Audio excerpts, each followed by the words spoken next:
একটি অস্ত্র যেটা দেখা যায় না কিন্তু ধ্বংসের হিসাব বদলে দিতে পারে পুরো পৃথিবীর মানচিত্র। মস্কোর গভীরে বরফের নিচে রাডারের অদৃশ্য ছায়ার ভেতরে একটি সিস্টেম কাজ করে যাচ্ছে, নাম A235।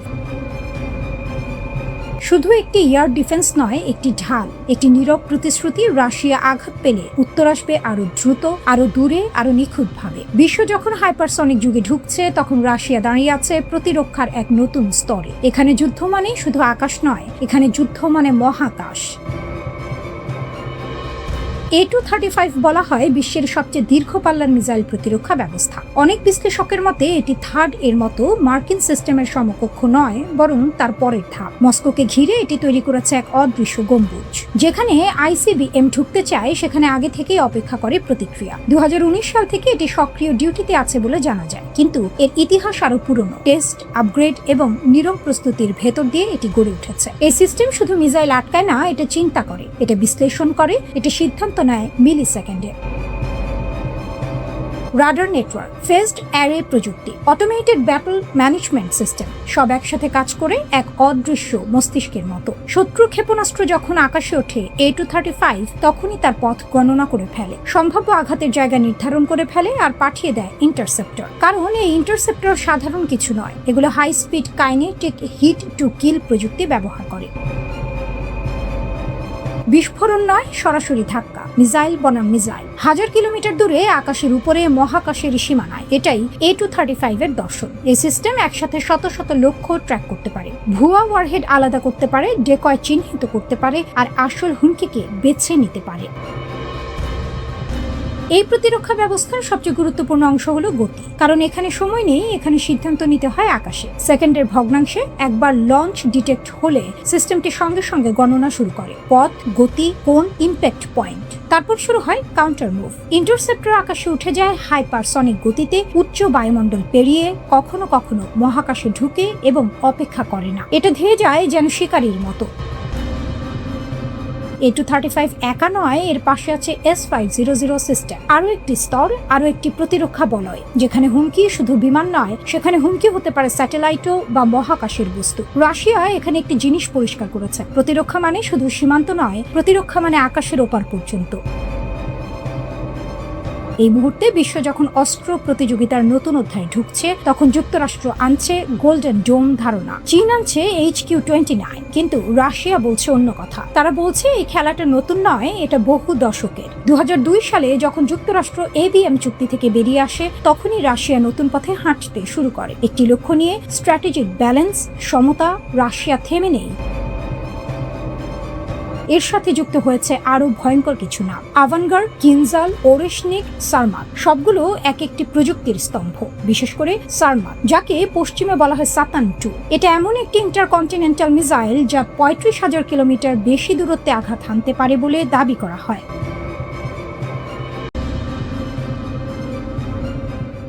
আকাশ কুসুম কল্পনা করা এক দর্পিত ব্যক্তির মুখে সজোরে চপেটাঘাত। মেহেদী হাসান এনডিটিভিকে দেওয়া সাক্ষাৎকারে অত্যন্ত স্পষ্টভাবে দেখিয়েছেন যে তথাকথিত শক্তিশালী দেশগুলো যখন মনে করেছিল এক সপ্তাহে ইরানকে ধূলিসাৎ করে দেবে, তখন তাদের সেই ধারণা আজ বালির কাঁধের মতো ভেঙে পড়েছে। যুদ্ধের ব্যাকরণে একটি কথা প্রচলিত আছে, দুর্বল শক্তি যদি হার না মানে, তবে দিন শেষে তারাই বিজয়ী। ইরান ঠিক এই তাসের ঘর ভাঙার খেলায় মেতেছে। বর্তমানে সর্বশ্রেষ্ঠ সামরিক শক্তি এবং দুটি পারমাণবিক শক্তিধর দেশের বিপক্ষে বুক ফুলিয়ে টিকে থাকা কোনো ছেলে খেলা নয়। ইতিহাস সাক্ষী দেয়, ইরানিরা সহজে নতি স্বীকার করার পাত্র নয়। যারা মনে করেছিলেন ইরান দ্রুত আত্মসমর্পণ করবে, তারা আসলে ইরানের লড়াকু মানসিকতা এবং ইতিহাসের পাতা থেকে শিক্ষা নিতে ভুলে গেছেন। মেহেদী হাসান এখানে ইউক্রেনের উদাহরণ টেনেছেন। রাশিয়ার আক্রমণের শুরুতে সবাই ভেবেছিল কিয়েভ দখল হবে কয়েকদিনে, কিন্তু ইউক্রেন টিকে গেছে। ঠিক একইভাবে ইরান রাশিয়ার সামান্য সাহায্য আর নিজেদের অভ্যন্তরীণ শক্তির উপর ভর করে লড়াই চালিয়ে যাচ্ছে। আমেরিকান নীতি নির্ধারকরা যেন ইরানের উপর আক্রমণ করে আঙুল ফুলে কলাগাছ হতে চেয়েছিলেন, কিন্তু বাস্তবতা আজ তাদের নুন আনতে পান্তা ফুরানোর মতো অবস্থায় ফেলে দিয়েছে। তারা ভুলে গেছেন 1980-র দশকের সেই 8 বছর ব্যাপী ইরাক ইরান যুদ্ধের কথা। সাদ্দাম হোসেনকে যখন পুরো পশ্চিমা বিশ্ব অস্ত্র ও রসদ দিয়ে সাহায্য করছিল, তখনও ইরান মাথা নত করেনি। প্রায় 5 লক্ষ প্রাণ বিসর্জন দিয়েও তারা টিকেছিল। সেই ইতিহাস আজ আবার নতুন করে ফিরে আসছে। পারমাণবিক কর্মসূচির প্রশ্নেও পরিস্থিতি এখন জগা খিচুড়ি অবস্থায়। ওবামা আমলের চুক্তি থেকে ট্রাম্পের বেরিয়ে যাওয়া যেন ছিল নিজের পায়ে কুড়াল মারা। বর্তমানে ইরান 60% পর্যন্ত ইউরেনিয়াম সমৃদ্ধ করেছে, যা পারমাণবিক অস্ত্র তৈরির খুব কাছাকাছি। আমেরিকা যখন ইসরায়েলের সুরে সুর মিলিয়ে শূন্য সমৃদ্ধিকরণের দাবি তুলছে, যা ইরানের কাছে অরণ্য রোদন ছাড়া আর কিছু নয়, কারণ কোনো দেশই তার বৈজ্ঞানিক সক্ষমতা এবং শিল্প কাঠামোর অধিকার ছেড়ে দেবে না। সামরিক হামলা চালিয়ে একটি দেশের জ্ঞান বা ইচ্ছা শক্তিকে ধ্বংস করা যে সম্ভব নয়, তা বুঝতে পশ্চিমা বিশ্ব এখনো কানা করেও বুদ্ধি ব্যয় করছে না। এদিকে হরমুজ প্রণালী এখন যুদ্ধের তুরুপের তাস। ইরান এই জলপথ বন্ধ করে দিয়ে বিশ্ব অর্থনীতিতে মরণ কামড় দেওয়ারও ক্ষমতা রাখে। যদিও আমেরিকার অবকাঠামোর কারণে তাদের প্রতিদিন কোটি কোটি ডলারের ক্ষতি হচ্ছে, তবুও তারা দমে যাওয়ার পাত্র নয়। নতুন সুপ্রিম লিডার মোস্তফা খামেনির নেতৃত্বে ইরান এখন এক নতুন মোড় পরিবর্তনের অপেক্ষায়। মধ্যপ্রাচ্যের এই সংকট কোনো সহজ সমাধান নয়। আমেরিকা যদি মনে করে পেশি শক্তি দিয়ে সবকিছু জয় করবে, তবে তারা আসলে আকাশ কুসুম চিন্তা করছে। আলোচনার টেবিলে সমান মর্যাদা ছাড়া ইরানকে দমন করা হবে ঘোড়ার আগে গাড়ি জোড়ার মতো অসাধ্য। ইতিহাস থেকে শিক্ষা না নিলে এই যুদ্ধ কেবল রক্তপাত আর অস্থিরতাই বাড়াবে, কোনো চূড়ান্ত সমাধান আনবে না।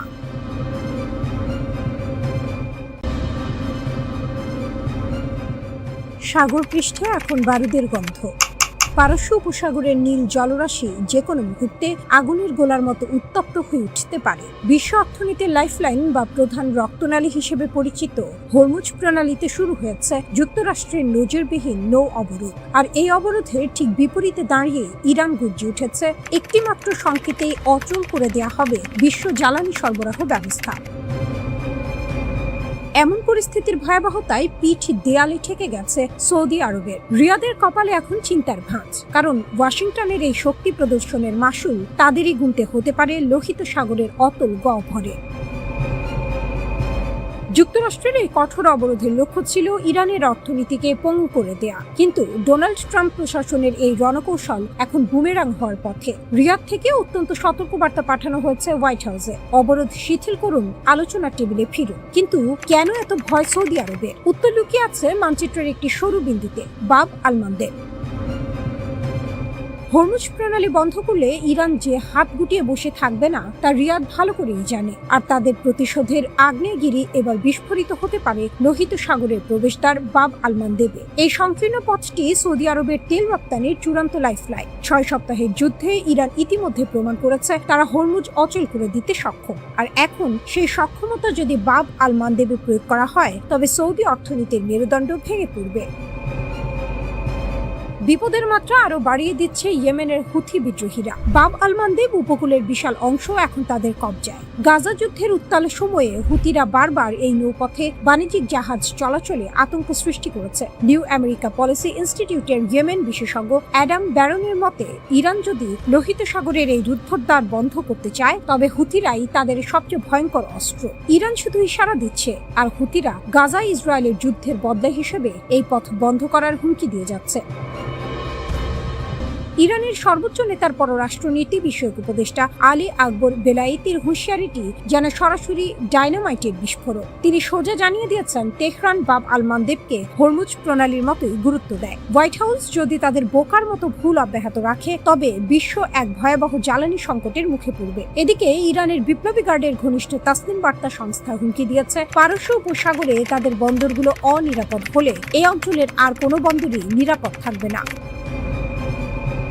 পরিস্থিতি এখন এক চূড়ান্ত অনিশ্চয়তার মুখে। হোয়াইট হাউসের মুখপাত্র আনা কেলি বলছেন, প্রেসিডেন্ট ট্রাম্প চান হরমুজ উন্মুক্ত থাকুক, যাতে ইরান কাউকে জিম্মি করতে না পারে। কিন্তু বাস্তবে উপসাগরীয় মিত্রদের নিরাপত্তা নিশ্চিত করতে গিয়ে ওয়াশিংটন আসলে পুরো অঞ্চলকে এক আত্মঘাতী যুদ্ধের দিকে ঠেলে দিচ্ছে কিনা, সেই প্রশ্নই এখন বড় হয়ে দেখা দিয়েছে। ইরান ইসরায়েল যুদ্ধের আজ এখন মধ্যপ্রাচ্যের প্রতিটি বালুকণায় দীর্ঘদিনের অঘোষিত সমঝোতা চূর্ণ বিচূর্ণ। একদিকে যুক্তরাষ্ট্রের জেদ, অন্যদিকে ইরানের অস্তিত্ব রক্ষার লড়াই। এই দুই দানবের লড়াইয়ের মাঝে পড়ে সৌদি আরব সহ উপসাগরীয় দেশগুলোর দীর্ঘমেয়াদী জ্বালানি কৌশল এখন ছাই হওয়ার দোরগোড়ায়। তারা এখন বুঝতে পারছে যুদ্ধের দামামায় কোনো সমাধান নেই, বরং আলোচনার টেবিলে দ্রুত ফিরে আসাই এই মুহূর্তের একমাত্র বাঁচার পথ। সময়ের ঘড়ি টিকটিক করছে, বিশ্ববাজারের তেলের দাম বাড়ছে পাল্লা দিয়ে। হরমুজ থেকে বাব আল মানদেব, গোটা মধ্যপ্রাচ্য এখন একটি মাত্র ভুল বারুদের অপেক্ষায়, আর সেই ভুলটি হয়ে গেলে বিশ্ব অর্থনীতি আর কখনোই আগের মতো ফিরে আসবে না।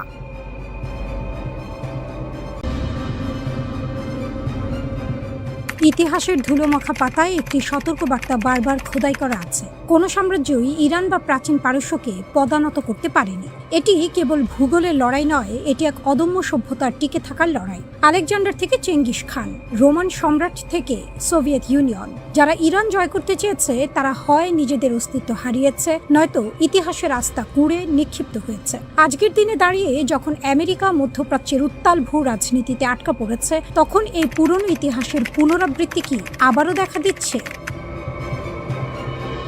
আমেরিকা আজ একটি অদ্ভুত দ্বিধায় নিমজ্জিত।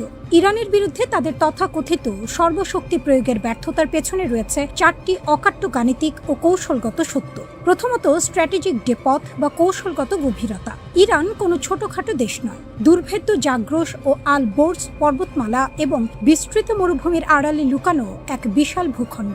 সামরিক বিশ্লেষকদের মতে ইরানকে পূর্ণাঙ্গভাবে দখল করতে অন্তত 30 থেকে 40 লক্ষ সৈন্যের প্রয়োজন, যা বর্তমান মার্কিন সামরিক সক্ষমতার সম্পূর্ণ বাইরে। ইরানকে জয় করা মানে কেবল একটি দেশকে আক্রমণ করা নয়, বরং একটি পর্বতসম প্রতিকূলতার সাথে লড়ে নিজেকে নিঃশেষ করা। দ্বিতীয়ত, ব্যবসায়িক মডেল বনাম রণকৌশল। আমেরিকার সামরিক কাঠামো আজ আর কেবল যুদ্ধ জয়ের জন্য নয়, বরং মিলিটারি ইন্ডাস্ট্রিয়াল কমপ্লেক্সের মুনাফা অর্জনের জন্য ডিজাইন করা। $100 মিলিয়ন একটি F-35 যুদ্ধ বিমান যখন $50,000 ড্রোন দিয়ে ধ্বংসের হুমকি পায়, তখন আমেরিকার ব্যবসায়িক মডেলটি ভেঙে পড়ে। এটি আর তলোয়ারের লড়াই নেই, এটি এখন গণিতের লড়াই। ইরান অত্যন্ত কৌশলে আমেরিকার আকাশ প্রতিরক্ষা ব্যবস্থাকে এমন এক ব্যয়ের গোলক ধাঁধায় ফেলেছে, যেখানে প্রতিপক্ষকে থামাতে গিয়ে আমেরিকা নিজেই অর্থনৈতিকভাবে দেউলিয়া হওয়ার পথে। তৃতীয়ত, অ্যাসিমেট্রিক কস্ট এক্সচেঞ্জ। আধুনিক যুদ্ধের ময়দানে ইরান এমন এক অসম যুদ্ধ চালু করেছে যেখানে তারা স্বল্প খরচে বিশাল ক্ষয়ক্ষতির ভয় দেখাচ্ছে। হরমুজ প্রণালীর মতো বিশ্ব অর্থনীতির লাইফলাইন ইরানের হাতের মুঠোয়। এই পথ বন্ধ হওয়া মানে বিশ্বজুড়ে তেলের দাম $150 ছাড়িয়ে যাওয়া এবং বৈশ্বিক অর্থনীতির তাসের ঘর ধসে পড়া। ডলারের আধিপত্য বা পেট্রো ডলার ব্যবস্থার উপর এটি এক বিশাল আঘাত, যা আমেরিকার গ্লোবাল পাওয়ারের মেরুদণ্ড ভেঙে দেওয়ার ক্ষমতা রাখে। চতুর্থত, লড়াই করার অদম্য মানসিকতা। আমেরিকা যেখানে এই সংঘাতকে একটি রাজনৈতিক এজেন্ডা হিসেবে দেখে, ইরানিদের কাছে এটি তাদের অস্তিত্বের লড়াই। আমেরিকার জন্য এটি একটি দূরবর্তী ভূ রাজনৈতিক উচ্চাকাঙ্ক্ষা, আর ইরানের জন্য এটি গ্রেট শয়তানের বিরুদ্ধে পবিত্র প্রতিরক্ষা। দীর্ঘস্থায়ী যুদ্ধের ক্লান্তিতে পেন্টাগনের যখন ধৈর্যের বাঁধ ভাঙছে, তখন ইরান প্রমাণ করছে যে দীর্ঘমেয়াদী পরিকল্পনায় ধৈর্যের কোনো বিকল্প নেই। ইতিহাস সাক্ষী, রোমান সাম্রাজ্য থেকে ব্রিটিশ সবাই অতিরিক্ত বিস্তারের নেশায় নিজের পতন ডেকে এনেছিল। আজ আমেরিকা কি সেই একই ভুল করছে? একই দিকে অভ্যন্তরীণ রাজনৈতিক অস্থিরতা, অন্যদিকে বিশ্বজুড়ে অর্থনৈতিক চাপের বোঝা। ইরান কোনো সাম্রাজ্যকে যুদ্ধের ময়দানে সশরীরে ধ্বংস করার প্রয়োজন বোধ করে না, বরং তারা সময়ের সাথে তাল মিলিয়ে সাম্রাজ্যগুলোকে ভেতর থেকে জীর্ণ ও রক্তশূন্য করে দেয়।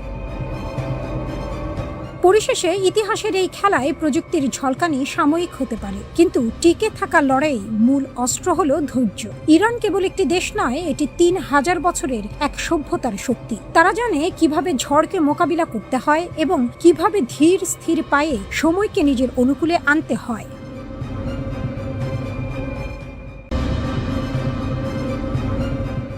চরম উত্তেজনার মধ্যেই ঘি ঢাললেন ইরানের ইসলামী বিপ্লবী গার্ড বাহিনীর সাবেক প্রধান ও বর্তমান সামরিক উপদেষ্টা মোহসেন রেজাই। তবে তার হুমকি কেবল ক্ষেপণাস্ত্র ছোড়া বা জাহাজ ডোবানোর মধ্যে সীমাবদ্ধ থাকেনি। তিনি যা বললেন তা সামরিক ইতিহাসে এক চরম দুঃসাহসিক চ্যালেঞ্জ। রেজাই সাফ জানিয়ে দিলেন তিনি চান যুক্তরাষ্ট্র ইরানে স্থল অভিযান শুরু করুক। কেন? কারণটা যতটা সামরিক তার চেয়েও বেশি কৌশলগত। মোহসেন রেজাইর হিসাবটা একদম সোজাসাপটা এবং নিষ্ঠুর। তার মতে, যুক্তরাষ্ট্র যদি ভুল করেও ইরানের মাটিতে পা রাখে, তবে তা হবে তেহরানের জন্য এক বিশাল সুযোগ। রাষ্ট্রীয় টেলিভিশনে সামরিক ইউনিফর্ম পরে হাজির হয়ে তিনি যে দাবি করলেন, তাতে পিলে চমকে যাওয়ার দশা বিশ্ব রাজনীতিকদের। রেজাই বলেন, যুক্তরাষ্ট্র ইরানে স্থল অভিযান শুরু করলে সেটি হবে দারুণ, কারণ আমরা হাজার হাজার মার্কিন সেনাকে জিম্মি করব, আর প্রতিজন জিম্মির মুক্তির বিনিময়ে আমরা $100 কোটি করে দাবি করব। রেজাইর এই বয়ান মূলত যুক্তরাষ্ট্রের ভঙ্গুর অর্থনীতির দিকে একটি পরোক্ষ খোঁচা। তিনি বোঝাতে চেয়েছেন, ভিয়েতনাম বা আফগানিস্তানের মতো দীর্ঘস্থায়ী যুদ্ধের মরণ ফাঁদে ফেলে মার্কিনদের কেবল রণক্ষেত্রে নয়, অর্থনৈতিকভাবেও দেউলিয়া করে ছাড়বে ইরান। তার ভাষায়, মার্কিনরা নিরবিচ্ছিন্ন যুদ্ধকে ভয় পায়, কিন্তু ইরান দীর্ঘস্থায়ী যুদ্ধের জন্য পুরোপুরি প্রস্তুত এবং অভ্যস্ত। ক্ষেপণাস্ত্রের নিচে মার্কিন রণতরী। হরমুজ প্রণালীতে যুক্তরাষ্ট্রের পুলিশগিরি নিয়ে মোহসেন রেজাই যে ভাষায় আক্রমণ করেছেন তা রীতিমতো রণহুঙ্কার। বর্তমানে এই গুরুত্বপূর্ণ নৌপথে মার্কিন অবরোধ চলায় পরিস্থিতি উত্তপ্ত। রেজাই দাবি করেন, মার্কিন নৌবাহিনী এখন সরাসরি ইরানের ক্ষেপণাস্ত্র উৎক্ষেপক যন্ত্রের নাগালে রয়েছে। তিনি ট্রাম্প প্রশাসনকে সরাসরি চ্যালেঞ্জ ছুড়ে বলেন, ট্রাম্প হরমুজ প্রণালীর পুলিশ হতে চান, এটি কি সত্যিই আপনার কাজ? তার দাবি অনুযায়ী আইআরজিসির ভাইরা ইতিমধ্যে ক্ষেপণাস্ত্রের মুখ আব্রাহাম লিঙ্কন সহ সব মার্কিন যুদ্ধজাহাজের দিকে ঘুরিয়ে দিয়েছেন। তিনি হুঁশিয়ারি দেন যে প্রথম ক্ষেপণাস্ত্রের আঘাতেই মার্কিন জাহাজগুলো সলিলি সমাধি হবে এবং একটি জাহাজকেও পালিয়ে যেতে দেয়া হবে না। তার মতে, ইরানকে যুদ্ধের ময়দানে দুর্বল ভাবার কোনো অবকাশ নেই। তিনি বরং ইরানি কর্মকর্তাদের সতর্ক করে দিয়েছেন যেন তারা অর্থনৈতিক ইস্যুতে আলোচনার সময় আরও কঠোর অবস্থান নেয়। রেজাইর যুক্তি পরিষ্কার, এখন আর ওয়াশিংটন শর্ত দেবে না, বরং ইরানই নির্ধারণ করবে আলোচনার গতিপথ। তিনি বিশ্বাস করেন, আলোচনার টেবিলে ইরান তখনই শক্তিশালী হবে যখন মার্কিনরা জানবে যে যুদ্ধের ময়দানে তাদের জন্য কেবল মৃত্যু আর জিম্মি হওয়ার ভয় অপেক্ষা করছে। মোহসেন রেজাই 1981 থেকে 1997 সাল পর্যন্ত আইআরজিসি নেতৃত্ব দিয়েছেন। দীর্ঘ অভিজ্ঞতা থেকে তিনি জানেন, সরাসরি শক্তির লড়াইয়ের চেয়ে মনস্তাত্ত্বিক লড়াই অনেক সময় বেশি কার্যকর। তার এই স্থল অভিযানের আমন্ত্রণ আসলে যুক্তরাষ্ট্রকে প্ররোচিত করার পাশাপাশি ইরানের অভ্যন্তরীণ মনোবল চাঙ্গা করার একটি কৌশল। তিনি পৃথিবীকে এই বার্তায় দিতে চাইলেন যে ইরান কেবল আত্মরক্ষা নয়, বরং মার্কিন আগ্রাসনকে আয়ের উৎস এবং রাজনৈতিক বিজয়ের হাতিয়ারে পরিণত করার সাহস রাখে।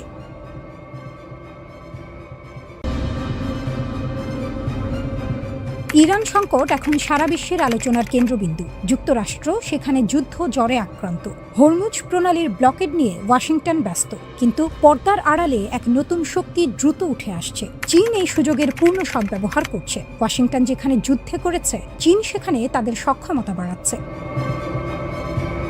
যুক্তরাষ্ট্রের নজর এখন মধ্যপ্রাচ্যে, কিন্তু এটি চীনের জন্য এক আশীর্বাদ। চীনের নজর এখন প্রশান্ত মহাসাগরীয় অঞ্চলে। তারা তথ্য সংগ্রহে ব্যস্ত। তাদের গোয়েন্দা জাহাজ লিওনিং 1 এখন ওমান উপসাগরে। এটি ওত পেতে আছে। যুক্তরাষ্ট্রের প্রতিটি যুদ্ধ বিমানও জাহাজের ওপর নজর রাখছে। তারা যুক্তরাষ্ট্রের ইলেকট্রনিক সংকেত চুরি করছে। বেইজিং এখন যুদ্ধের ময়দানের আসল চিত্র পাচ্ছে। ভবিষ্যতে যুদ্ধের পরিকল্পনা তৈরিতে এটি তাদের বড় অস্ত্র। চীন শুধু নজরদারি করছে না, তারা অস্ত্রও দিচ্ছে। ইরানকে তারা ম্যানপ্যাড বা কাঁধে বহনযোগ্য মিসাইল দিচ্ছে। এগুলো অতি আধুনিক। FN-6 বা QW-12 মিসাইলগুলো খুব বিপজ্জনক। এগুলো দিয়ে হেলিকপ্টার বা ড্রোন অনায়াসেই নামানো যায়। যুক্তরাষ্ট্রের AC-130 গানশিপের জন্য এটি বড় হুমকি। আকাশপথ এখন আর নিরাপদ নয়। চীনা প্রযুক্তির এই মিসাইলগুলো মার্কিন ফ্লেয়ারের বিভ্রান্তি মানে না। তারা লক্ষ্যবস্তু ধ্বংস করেই ছাড়ে। চীনের নৌবাহিনী এখন অকল্পনীয় গতিতে বাড়ছে। তাদের হাতে এখন 332টির বেশি যুদ্ধজাহাজ। তাদের 3টি বিমানবাহী রণতরী আছে। ধ্বংসাত্মক সব ডেস্ট্রয়ার তৈরি করেছে তারা। দক্ষিণ চীন সাগরে তাদের আধিপত্য বাড়ছে। স্যাটেলাইট ইমেজে ধরা পড়েছে চীনের ইউলিন ঘাঁটি। হাইনান দ্বীপে তারা বড় পরিবর্তন এনেছে। সেখানে পাহাড়ের নিচে গোপন ঘাঁটি তৈরি করেছে তারা। সাবমেরিনগুলোকে তারা মাটির নিচে লুকিয়ে রাখছে। সেখানে নতুন নতুন জেট তৈরি হচ্ছে। চীনের পারমাণবিক সাবমেরিনগুলো এখন সেখানে নিরাপদ। তারা তাদের দ্বিতীয় পর্যায়ের পারমাণবিক প্রতিরোধ গড়ে তুলছে। চীনের হাতে এখন YJ-21 হাইপারসনিক মিসাইল আছে। এটি শব্দের চেয়ে 10 গুণ দ্রুত চলে। এটি আটকানো প্রায় অসম্ভব। যুক্তরাষ্ট্রের বিমানবাহী রণতরীগুলো এখন চীনের মূল লক্ষ্য। যুক্তরাষ্ট্রের হাতে 11টি শক্তিশালী বিমানবাহী রণতরী আছে। তাদের আছে 100 বছরের অভিজ্ঞতা। তারা বিশ্বের সেরা। চীন এখনো নতুন, তাদের মাত্র 14 বছরের অভিজ্ঞতা। তাদের 3টি রণতরী লিওনিং, সানডং এবং ফুজিয়ান তাদের সবচেয়ে আধুনিক। তারা যুক্তরাষ্ট্রের প্রযুক্তি নকল করছে। তাদের J-35 যুদ্ধবিমান দেখতে অনেকটা F-35 এর মতো। তারা যুক্তরাষ্ট্রের নকশা কপি করছে। তাদের সফটওয়্যার ও হার্ডওয়্যার হয়তো ভিন্ন, কিন্তু তারা দ্রুত শিখছে। যুক্তরাষ্ট্রের জাতীয় নিরাপত্তা কৌশলে বলা হয়েছিল ভারত প্রশান্ত মহাসাগরীয় অঞ্চল হবে অগ্রাধিকার, কিন্তু এখন তারা ইরান নিয়ে ব্যস্ত। এই যুদ্ধে যুক্তরাষ্ট্র কি ভুল জায়গায় লড়ছে? চীন কোনো যুদ্ধে জড়ায়নি, কিন্তু তারা সামরিক সক্ষমতায় অনেক এগিয়ে গেছে। তারা কোনো রক্তক্ষরণ ছাড়াই শক্তিশালী হচ্ছে। ইরানের এই সংঘাত কেবল একটি আঞ্চলিক সমস্যা নয়, এটি বিশ্ব ক্ষমতার ভারসাম্য বদলে দিচ্ছে। যুক্তরাষ্ট্র ব্যস্ত একটি যুদ্ধে, আর চীন ব্যস্ত তাদের আধিপত্য বিস্তারে। খেলার মাঠ বদলে যাচ্ছে দ্রুত। চীন এখন নীরব, কিন্তু সবচেয়ে বড় কৌশলগত বিজয়ী। পরিস্থিতি এখন অত্যন্ত জটিল। বিশ্ব রাজনীতির মোড় ঘুরিয়ে দেওয়ার ক্ষমতা এখন চীনের হাতে। যুক্তরাষ্ট্র যদি সতর্ক না হয়, তবে তারা এক বিশাল কৌশলগত ধাক্কা খেতে যাচ্ছে।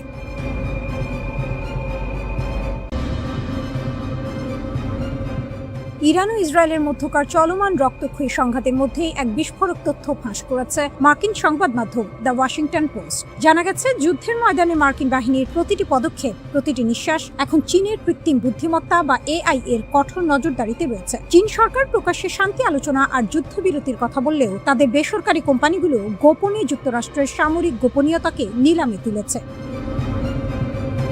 ওপেন সোর্স ডেটা যখন মারণাস্ত্র।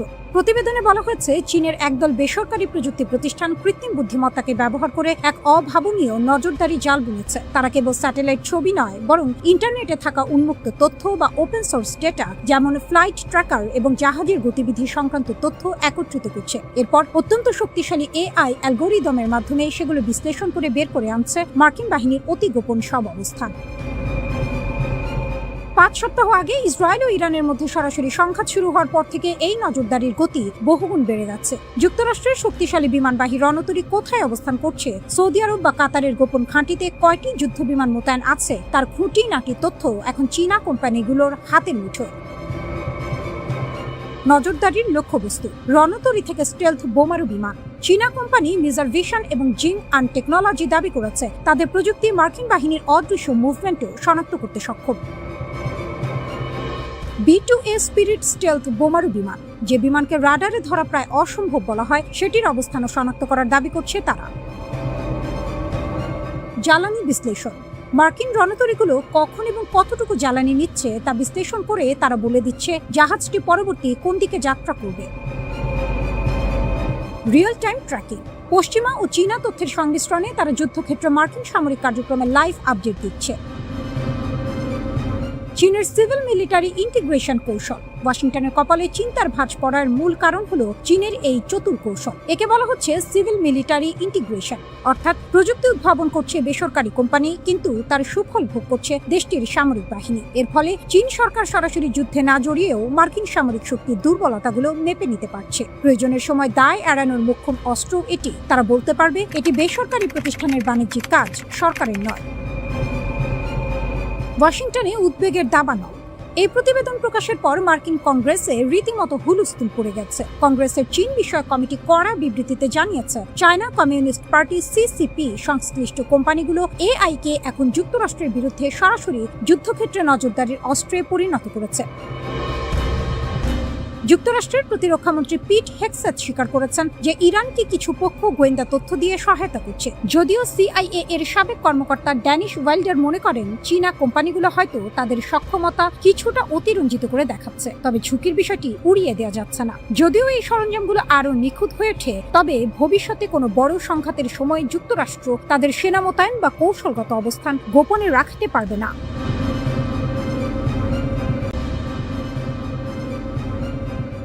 মধ্যপ্রাচ্যের আকাশে মার্কিন দাপটের অবসান, ইরানের সাইলেন্ট কিলার ও উত্তর কোরিয়ার গোপন হাত। মধ্যপ্রাচ্যের যুদ্ধক্ষেত্রে এখন চরম নাটকীয়তা, যাকে মার্কিন যুক্তরাষ্ট্র কেক ওয়াক বা সহজ জয় বলে ভেবেছিল। ইরান যুদ্ধের 5ম সপ্তাহে এসে সেই ধারণাটি এখন ওয়াশিংটনের জন্য এক দুঃস্বপ্নে পরিণত হয়েছে। যে খবরগুলো সামনে এসেছে তা পেন্টাগনের ভেতরে ভয়ের কাঁপন ধরিয়ে দিয়েছে। আধুনিক যুদ্ধ বিমান থেকে শুরু করে ব্ল্যাক হক হেলিকপ্টার, সবই এখন ইরানের অদৃশ্য কামড়ের শিকার। আকাশ থেকে ঝরছে মার্কিন দম্ভ। মার্কিন প্রেসিডেন্ট ডোনাল্ড ট্রাম্প এবং ইসরায়েলি প্রধানমন্ত্রী বেনিয়ামিন নেতানিয়াহু বারবার দাবি করেছিলেন যে ইরানের প্রতিরক্ষা ব্যবস্থা গুড়িয়ে দেওয়া হয়েছে, কিন্তু যুদ্ধের ময়দান বলছে ভিন্ন কথা। গত কয়েকদিনে আমেরিকার 4.5 প্রজন্মের অত্যাধুনিক F-15E স্ট্রাইক ইগল এবং একটি A-10 হোয়াইট হক অ্যাটাক এয়ারক্রাফট ভূপাতিত হওয়ার খবর পাওয়া গেছে। শুধু তাই নয়, উদ্ধার অভিযানে যাওয়া 2টি ব্ল্যাক হক হেলিকপ্টারও ইরানি হামলায় বিধ্বস্ত হয়েছে। এমনকি 5ম প্রজন্মের সবথেকে শক্তিশালী যুদ্ধবিমান F-35 আক্রান্ত হওয়ার দাবি করেছে ইরান। আমেরিকা একে সেফ ল্যান্ডিং বলে দাবি করলেও সামরিক বিশেষজ্ঞদের মতে মার্কিন বিমান বাহিনীর জন্য এটি একটি কালো ও লজ্জাজনক অধ্যায়। ইরানের সাইলেন্ট কিলার মজিদ। পরাক্রমশালী মার্কিন বিমানগুলো কেন রাডারে ধরা পড়ার আগেই ধ্বংস হচ্ছে?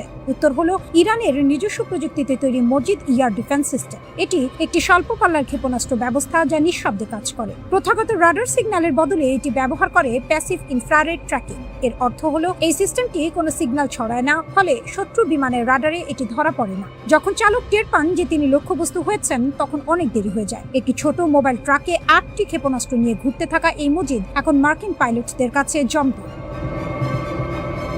উত্তর কোরিয়া ইরান এক ভয়ঙ্কর অক্ষশক্তি। ইরানের এই অভাবনীয় সাফল্যের পেছনে কি কেবল নিজেদের প্রযুক্তি? নিরাপত্তা বিশেষজ্ঞ ব্রুস ব্যাটলের মতে এর শেকড় আরো গভীরে। ইরানের হাতে থাকা ঘাতক মিসাইলগুলোর ডিজাইন এবং প্রযুক্তি সরবরাহ করেছে উত্তর কোরিয়া।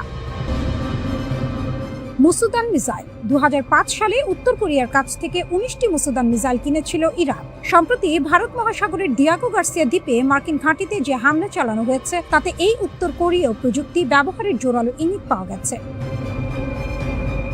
বিনিময়ের সমীকরণ। নিষেধাজ্ঞা কবলিত এই দুই দেশের সম্পর্ক খুব সরল। উত্তর কোরিয়া দিচ্ছে প্রযুক্তি ও অস্ত্র, আর ইরান তার বিনিময় দিচ্ছে নগদ অর্থ ও তেল। প্রশিক্ষণ ও স্থাপনা। ফিনল্যান্ড বা রাশিয়ার বদলে ইরানকে সাহায্য করছে পিয়ংইয়ং। ইরানের ইমামশোর এলাকায় বিশাল মিসাইল টেস্ট ফ্যাসিলিটি এবং তাবাস এলাকায় ট্র্যাকিং স্টেশন তৈরিতে সরাসরি হাত রয়েছে কিম জং উনের দেশের। যুদ্ধের নতুন নিয়ম। ইরানের হাতে এখন 1700 কিলোমিটারেরও বেশি পাল্লার ইমাদ এবং গাদর মিসাইল রয়েছে, যা অনায়াসেই ইসরায়েল এবং মধ্যপ্রাচ্যের যে কোনো মার্কিন ঘাঁটিতে আঘাত হানতে সক্ষম। উত্তর কোরিয়ার দেয়া প্রযুক্তির উপর ভিত্তি করেই ইরান আজ ব্যালিস্টিক মিসাইলের এক বিশাল ভান্ডার গড়ে তুলেছে। ওয়াশিংটন পোস্টের সাম্প্রতিক প্রতিবেদন এবং বর্তমান যুদ্ধের চিত্র এক সূত্রে গাঁথা। একদিকে চীন এআই দিয়ে নজরদারি করছে, অন্যদিকে উত্তর কোরিয়া দিচ্ছে প্রাণঘাতী মিসাইল প্রযুক্তি।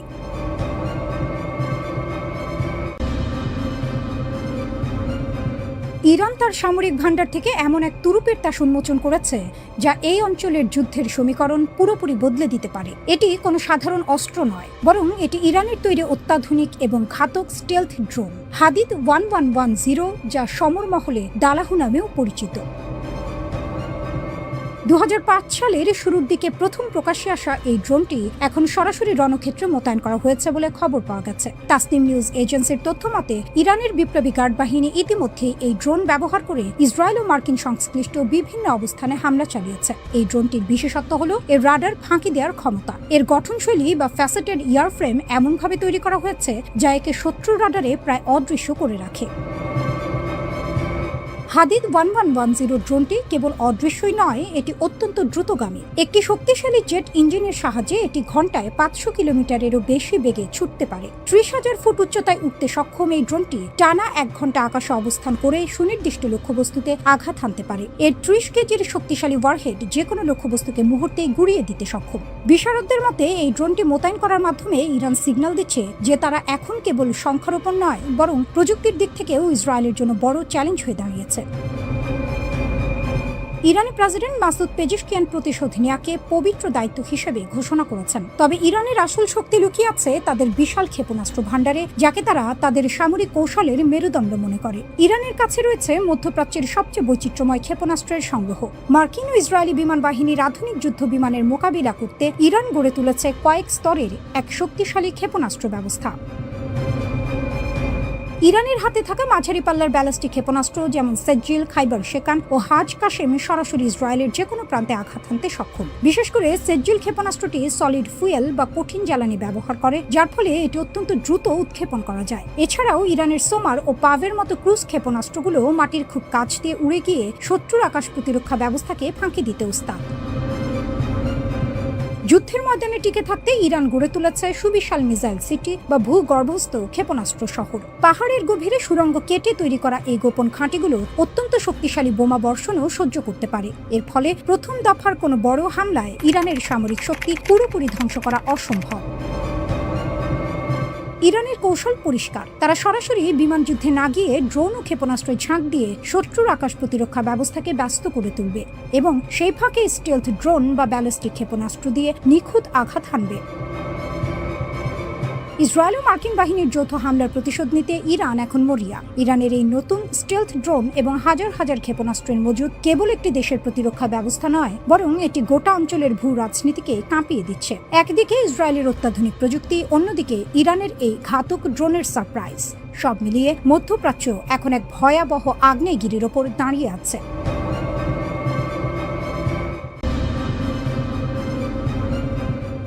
সংযুক্ত আরব আমিরাত কখনোই যুদ্ধের জন্য প্রস্তুত ছিল না। দেশটির পুরো সামাজিক ও অর্থনৈতিক ভিত্তি দাঁড়িয়ে আছে নিশ্চয়তা বিক্রির ওপর। বিশেষ করে দুবাই শহরটি বিশ্বজুড়ে পরিচিতি পেয়েছে তার নিরাপত্তা, স্থিতিশীলতা এবং বাণিজ্যের অনবদ্য প্রবাহের কারণে। কিন্তু গত 28 ফেব্রুয়ারি থেকে শুরু হওয়া ইরান, ইসরায়েল ও মার্কিন সংঘাতের ছোঁয়া যখন দুবাইয়ের আকাশ সীমায় পৌঁছেছে, তখন থেকে সেই দীর্ঘ লালিত দুবাই স্বপ্ন এক চরম অস্তিত্ব সংকটের মুখে পড়েছে।